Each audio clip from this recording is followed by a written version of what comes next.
Sir, Siwan में इस समय आपकी चर्चा जोर शोर से चल रही है कि राजद के टिकट से आप एमपी का चुनाव लड़ने जा रहे हैं।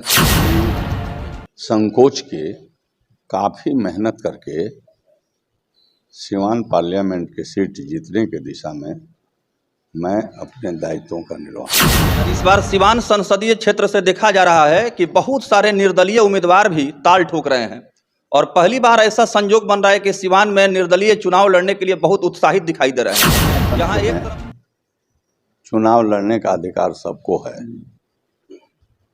कोई अगर चुनाव लड़ना चाहता है तो उसको कोई रोक नहीं सकता। आने दीजिए मैदान में प्रत्याशियों को, उसके बाद से आप लोगों से फिर बातें होगी। राजनीति में या समाज सेवा में जो लोग आए हैं, जो भी आए हों, उनका एकमात्र उद्देश्य होना चाहिए समाज को जोड़ना तोड़ना। मैं चाहता हूं कि जो उन्माद पैदा करने वाले तत्व होंगे या उस तरह के विचारधारा के लोग होंगे, निश्चित देश की जनता उन्हें अस्वीकार करेगी। तो ऐसे में सीए कानून चुनाव से पहले लाना क्या इसका संकेत हो सकता है? ये कॉमन सिविल कोड की बात जो हो रही है, यह देश है और इस देश में जो लोग रहते हैं वो रहेंगे।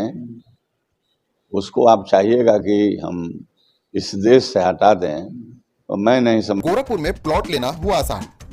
बंधन पैराडाइज, आपके सपनों का टाउनशिप, जहां आपको एक ही कैंपस में मिलेगी अस्पताल, स्कूल, पार्क, शॉपिंग एरिया जैसी सभी जरूरी सुविधाएं। एयरपोर्ट से मात्र 3 किलोमीटर की दूरी पर, नेशनल हाईवे के किनारे माडा पार्क, जहां मिलेगा आपको शांत, प्राकृतिक और सुरक्षित वातावरण। सिर्फ 25% भुगतान कर बाकी आसान किस्तों में करें पेमेंट। नमस्कार, एक बार फिर से आप सभी का बहुत बहुत स्वागत है। आप देख रहे हैं बिहार विधानसभा के पूर्व अध्यक्ष अवध बिहारी चौधरी, वर्तमान में राष्ट्रीय जनता दल के विधायक सिवान सदर, इन दिनों काफी व्यस्त कार्यक्रम के तहत तमाम क्षेत्रों में शिलान्यास और शुभ उद्घाटन कर रहे हैं। इसी बीच चुनाव आयोग ने प्रेस कॉन्फ्रेंस करके देश में होने वाले संसदीय चुनाव को लेकर के ऐलान किया और इन्हीं सब विषयों पर बात करेंगे। चूंकि सिवान जो कि काफी हॉट सीट माना जाता है और राजनीति का केंद्र रहा है, ऐसे में राष्ट्रीय जनता दल के बहुत ही प्रभावशाली नेता अवध बिहारी चौधरी हमारे साथ हैं और इनसे सिवान के चुनावी माहौल के बारे में और लोकसभा चुनाव में यहां सिवान से जिस प्रकार से लगातार इनकी चर्चा चल रही है कि राष्ट्रीय जनता दल के तरफ से संभावित उम्मीदवारों में इनका भी नाम शामिल है और जोर शोर से इसकी चर्चा भी हो रही है। काफी लोग कमेंट्स भी कर रहे हैं और पूछ भी रहे हैं कि सिवान से कौन उम्मीदवार होगा लोकसभा का। तो ऐसे में सबसे पहला नाम अवध बिहारी चौधरी का चल रहा है राष्ट्रीय जनता दल की तरफ से। तो इन्हीं सब सवालों पर हम बात करेंगे और जानने की कोशिश करेंगे कि सर, सिवान में इस समय आपकी चर्चा जोर शोर से चल रही है कि राजद के टिकट से आप एमपी का चुनाव लड़ने जा रहे हैं। देखिए, इंडिया गठबंधन बना हुआ है और बिहार में राष्ट्रीय जनता दल महागठबंधन उसी में समाहित है और राष्ट्रीय जनता दल के नेता, हम सबों के नेता आदरणीय श्री लालू प्रसाद यादव जी जो राष्ट्रीय अध्यक्ष हैं, और तेजस्वी श्री तेजस्वी प्रसाद यादव जो बिहार के काफ़ी चर्चित और काफ़ी अच्छे नेता के रूप में देखे जा रहे हैं और युवकों का आकर्षण का वो केंद्र बने हुए हैं। वैसे परिस्थिति में मैं भी सिवान के एक पुराने कार्यकर्ता के रूप में काम करते आ रहा हूं। अब रहा सवाल कि जो महागठबंधन है और हमारे नेता आदरणीय लालू प्रसाद यादव जी और श्री तेजस्वी प्रसाद यादव जी के द्वारा जो फैसला होगा वह सर्वमान्य होगा और मैं तो बराबर काम करते रहा हूं। उन लोगों का भी स्नेह और प्यार मेरे साथ हमेशा रहा है। साथ ही साथ सिवान के जनता के द्वारा भी मुझे आदर और मान हमेशा मिलते रहा है। तो अभी मैं क्या कहूँ, यह बात जरूर है कि जिम्मेवारी से मैं भागने वाला आदमी नहीं हूँ। सामाजिक न्याय, सांप्रदायिक सद्भावना, आपसी भाईचारा, प्रेम और सबको लेकर चलने की आदत हमारी शुरू से ही रही है। जो भी महागठबंधन के निर्णय होगा, चाहे वो मेरे पक्ष में या किसी के पक्ष में, मैं लोकसभा के चुनाव में काफ़ी मेहनत करूंगा और मैं चाहूँगा कि महागठबंधन की तरफ से, इंडिया की तरफ से मैं आऊँ या कोई प्रत्याशी आवे तो बिना किसी संकोच के काफ़ी मेहनत करके सिवान पार्लियामेंट की सीट जीतने की दिशा में मैं अपने दायित्वों का निर्वहन करूँगा। सर, इस बार सिवान संसदीय क्षेत्र से देखा जा रहा है कि बहुत सारे निर्दलीय उम्मीदवार भी ताल ठोक रहे हैं और पहली बार ऐसा संजोग बन रहा है कि सिवान में निर्दलीय चुनाव लड़ने के लिए बहुत उत्साहित दिखाई दे रहे हैं, जहां एक तरफ भारतीय जनता पार्टी, जदयू, वहीं आपका महागठबंधन। तो ऐसे में क्या देखते हैं, सिवान में शुरू से ही कुछ अलग ढंग की राजनीति होती रही है, इस बार राजनीति का जो तौर तरीका है बदलेगा या वही परंपरा कायम रहेगी? प्रश्न ये है कि प्रजातंत्र में चुनाव लड़ने का अधिकार सबको है। कोई अगर चुनाव लड़ना चाहता है तो उसको कोई रोक नहीं सकता, परंतु मैं समझता हूँ कि जो राष्ट्रीय स्तर की पार्टी है या रीजनल जो पार्टी है जो रजिस्टर्ड है, तो जो चुनाव होंगे उस चुनाव में उन्हीं लोगों के बीच संघर्ष, चुनावी संघर्ष होंगे। और मेरा अपना सोचना है कि जैसा जनता के बातों को देख रहा हूँ, इस बार के चुनाव में सिवान लोकसभा के क्षेत्र की जनता जो चाहती है कि मैंने ऐसा प्रत्याशी जीत कर जाए कि सबके दुख सुख के साथी बने और समाज के सभी वर्ग को लेकर चले और हमेशा जनता के आँख के सामने रहें और जो आपसी भाईचारा, आपसी प्रेम होना चाहिए, उसको मजबूत करने का काम करे। तो ऐसे परिस्थिति में मैं समझता हूँ कि जनता आने दीजिए मैदान में प्रत्याशियों को, उसके बाद से आप लोगों से फिर बातें होगी और उसके बाद ही से मैं भी कुछ आप लोगों से बातचीत करूंगा और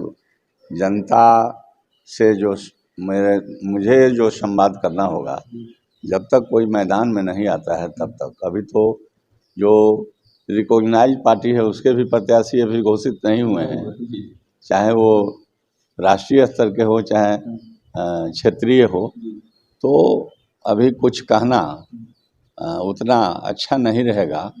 लेकिन मैं समझता हूँ कि बेरोजगारी, बेकारी और काफ़ी जो इस देश के जो पढ़े लिखे नौजुवक हैं, बहुत मतलब वो एक तरह से चिंता में हैं और काफ़ी उन लोगों के मन में मलाल है कि हम लोग पढ़ लिख करके बेरोजगार हो गए हैं। यह एक नौजवानों का इशू मैं देख रहा हूँ कि ये राज्य में ही नहीं, राष्ट्रीय स्तर का ये इशू बनेगा। वैसे परिस्थिति में निश्चित जो जिनके हम बिहार के हैं, बिहार में भी जो नौजवानों के हित में कम ही महीने में जो नेता काम किए होंगे, चाहे जो नौजवानों के आइकन होंगे या जो लाइकिंग होंगे, मैं समझता हूँ कि उसके पीछे पढ़े लिखे जो बेरोजगार हैं वो निश्चित उनके पीछे जाएंगे और परिणाम और आकर्षण जो 17 बरस बनाम 17 महीने और जो हम लोगों के एक नौजवान नेता तेजस्वी हैं, मैं समझता हूं कि उसके प्रति बहुत आकर्षण है बिहार में। सर, अभी चुनाव जैसे जैसे करीब आएगा, जैसे आपने सामाजिक सद्भाव की आपने बात कही, कम्युनल हार्मोनी की, और देखा जाता है चुनाव जब समय करीब आता है तो सांप्रदायिक सौहार्द को बिगाड़ने की कोशिश होती है, मंदिर मस्जिद की बात होती है, हिंदुस्तान पाकिस्तान की बात होती है, तोड़ने की बात होती है, लोगों को आपस में लड़ाने की बात होती है। इस तरह के बयान से समाज में किस तरह का विद्वेष फैलता है? और अभी सीए कानून भी चर्चा में है, केंद्र सरकार जो बुला रही है। एक बात बतला देते हैं कि राजनीति में या समाज सेवा में जो लोग आए हैं, जो भी आए हों, उनका एकमात्र उद्देश्य होना चाहिए समाज को जोड़ना, तोड़ना नहीं। और सांप्रदायिक उन्माद पैदा करने से जो उन्माद पैदा करेगा वो स्वयं कमज़ोर हो जाएगा। समाज और राज्य और देश तो कमज़ोर होता ही है, लेकिन मैं आपसे कहना चाहता हूं कि जो उन्माद पैदा करने वाले तत्व होंगे या उस तरह के विचारधारा के लोग होंगे, निश्चित देश की जनता उन्हें अस्वीकार करेगी, उन्हें मतलब जनता के बीच ज़्यादा माने ख्याति नहीं मिलेगी। इसलिए हम जिस विचारधारा के हैं, हम लोग शांति, सद्भावना, भाईचारा और जो कम्युनल जो विचार है उसके अगेंस्ट हम लोग हैं।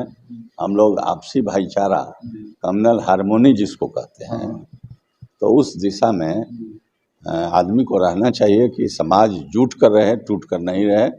देश को मजबूत करना है तो आपसी भाईचारा को ज़्यादा मजबूत करने की दिशा में जो राजनीति में, समाज सेवा में लोग हैं, उनको काम करना पड़ेगा। सर, सीए कानून की चर्चा जो हो रही है, आप तो बिहार विधानसभा के अध्यक्ष रहे हैं, बड़ा संवैधानिक पद रहा है। इस तरह के बहुत सारे कानून जहां बनते हैं, फैसले लिया जाते हैं, उसमें आपकी सहमति बनती है और निर्णय लेते हैं। तो ऐसे में सीए कानून चुनाव से पहले लाना क्या इसका संकेत हो सकता है? ये कॉमन सिविल कोड की बात जो हो रही है। देखिए, मेरे नज़र में तो इसको जिस रूप में लाया गया है, यह देश हित में, राष्ट्र हित में हमारे देखने से अच्छा नहीं लगता है। परंतु यह देश है और इस देश में जो लोग रहते हैं वो रहेंगे। उसको आप चाहिएगा कि हम इस देश से हटा दें, तो मैं नहीं समझता हूँ कि यहाँ रसने बसने वाले लोग, जिनके बाप दादे, लकड़ दादे इस देश में रह करके जो आज़ादी की लड़ाई भी लड़े हैं और देश को विकास करने में उनकी सहभागिता रही है, तो कोई ऐसा कानून बना देने से कोई आदमी, कानून बनाने वाले के मन में तो हम समझते हैं कि अच्छा भाव नहीं होगा, जो कानून बनाया उसके भाव देश हित में नहीं होगा, परंतु उनके सोच और समझदारी को ये देश के समाजवादी विचारधारा के लोग कामयाब नहीं होने देंगे। चलिए, थे अवध बिहारी चौधरी, बिहार विधानसभा के पूर्व अध्यक्ष, जिन्होंने सीए कानून जो इस समय काफ़ी जोर शोर से चर्चा में है और चुनाव से ठीक पहले केंद्र सरकार के द्वारा इस तरह का बिल पास करना, इस तरह का कानून लाने से क्या समाज में इसका असर होगा और किस सोच के तहत, किस मानसिकता के तहत इसको लाया जा रहा है, इस पर इन्होंने अपना निजी विचार व्यक्त किया। और सिवान लोकसभा चुनाव में राष्ट्रीय जनता दल के तरफ से संभावित उम्मीदवारों में सबसे आगे चल रहे हैं अवध बिहारी चौधरी। इन्हीं विषयों पर हमने इनसे बातचीत किया। इन्होंने भी कहा कि पार्टी अगर मुझे जिम्मेवारी देती है तो मैं इस दायित्व का निर्वहन पूरे ईमानदारी, आस्था के साथ, समर्पित भाव से करूंगा और उम्मीद करूंगा कि जिस उद्देश्य से पार्टी मुझे यह कार्यभार सौंप रही है उस पर मैं खरा उतरूं। बहुत बहुत धन्यवाद सर। धन्यवाद आप लोगों को।